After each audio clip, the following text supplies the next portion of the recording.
कि रसोई घर में कोई भी पका हुआ भोजन नहीं बचना चाहिए। पानी में जो है आपको एक एक तुलसी की पत्ती तोड़कर जरूर डालनी है। के दौरान जिन मंत्रों का भी आप जाप करते हैं उनकी सिद्धि और अन्य दिनों के जाप इत्यादि की तुलना में 100 गुना ज्यादा फल देते हैं। नमस्कार फ्रेंड्स, मैं प्रियंका, मेरे चैनल में आप सभी का बहुत बहुत स्वागत है। आज के इस वीडियो में हम बात करने वाले हैं चंद्र ग्रहण के विषय में।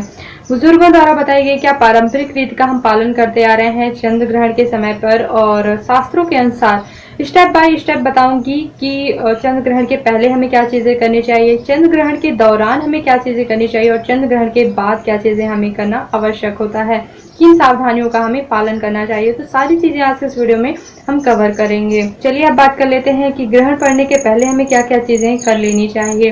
तो ग्रहण पड़ने के पहले हमें रसोई घर की अच्छी तरह से साफ सफाई जरूर कर लेनी चाहिए और कोशिश यही करें कि रसोई घर में कोई भी पका हुआ भोजन नहीं बचना चाहिए, क्योंकि ग्रहण पड़ने के बाद कोई भी पका हुआ भोजन जो है ग्रहण काल के पहले का भोजन जो है अशुद्ध माना जाता है, इसलिए ग्रहण के बाद उसे नहीं खाना चाहिए। इसलिए कोशिश यही करें कि कोई भी पका हुआ अन्न जो है रसोई घर में नहीं बचना चाहिए। यहाँ तक कि आपको पूरी बहुत ही अच्छी तरह से रसोई घर की साफ सफाई करने के बाद ही और ग्रहण पड़ने के बाद ही भोजन तैयार करना चाहिए।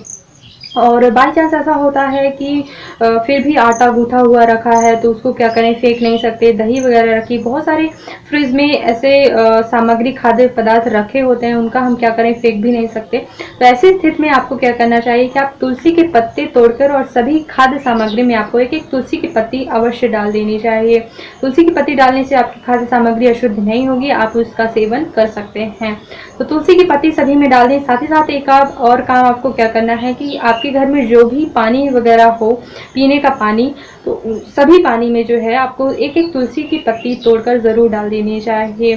साथ ही साथ आपको दूसरा काम क्या करना है कि ग्रहण के पहले ही आपको स्नान भी कर लेना है। जी हाँ फ्रेंड्स, आप बोलेंगे कि सभी लोग जो है ग्रहण के बाद स्नान करने को बोलते हैं, आप पहले भी बोल रही हैं। ग्रहण काल के पहले भी स्नान करना बहुत ही ज्यादा जरूरी होता है। वो इसलिए होता है कि ग्रहण के बीच जो है आपको जाप इत्यादि करना चाहिए, भगवान के मंत्रों का जाप करना चाहिए, भगवान का भजन करना चाहिए और भगवान का जाप करने के लिए शरीर की शुद्धि होना बहुत ही ज्यादा जरूरी है, इसलिए स्नान करना बहुत आवश्यक है। इस तरह से सारी साफ सफाई करने के बाद ग्रहण के स्पर्श काल में ही आपको स्नान कर लेना चाहिए।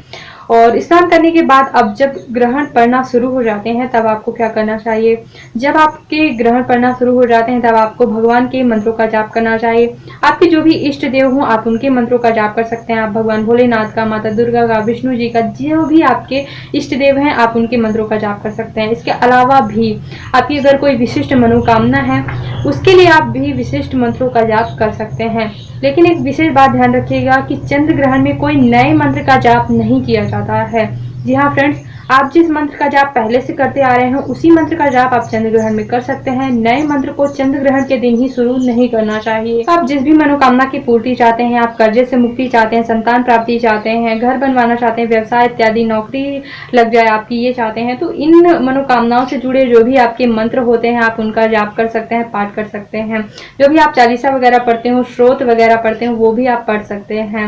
लेकिन ध्यान रखिएगा ग्रहण के दौरान केवल और केवल मंत्रों का जाप ही किया जा सकता है, भगवान को छूना नहीं चाहिए। इसलिए आप ग्रंथ वगैरह को छूकर जो है उनका पाठ नहीं कर सकते हैं।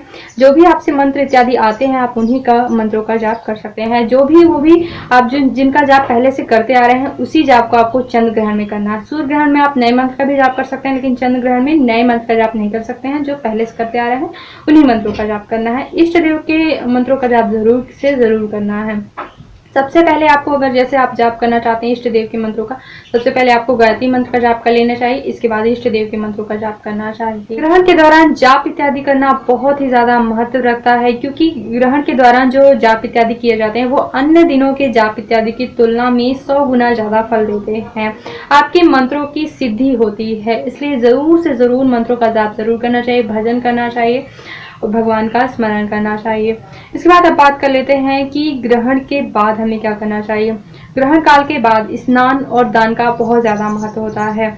ग्रहण के तुरंत बाद ही हमें स्नान करना चाहिए और दान इत्यादि करना चाहिए। दान की थाली कैसे तैयार करना चाहिए पूरा एक वीडियो मैंने बना के अपलोड किया हुआ है, तो आप चैनल पे जाके विजिट करके या फिर इसी वीडियो के लिंक डिस्क्रिप्शन में मैं दे रही हूँ, तो वहाँ पे भी आप इस वीडियो को चेक कर सकते हैं या फिर चैनल पे विजिट करके भी देख सकते हैं। तो जरूर देखिएगा कि दान की थाली कैसे तैयार करते हैं।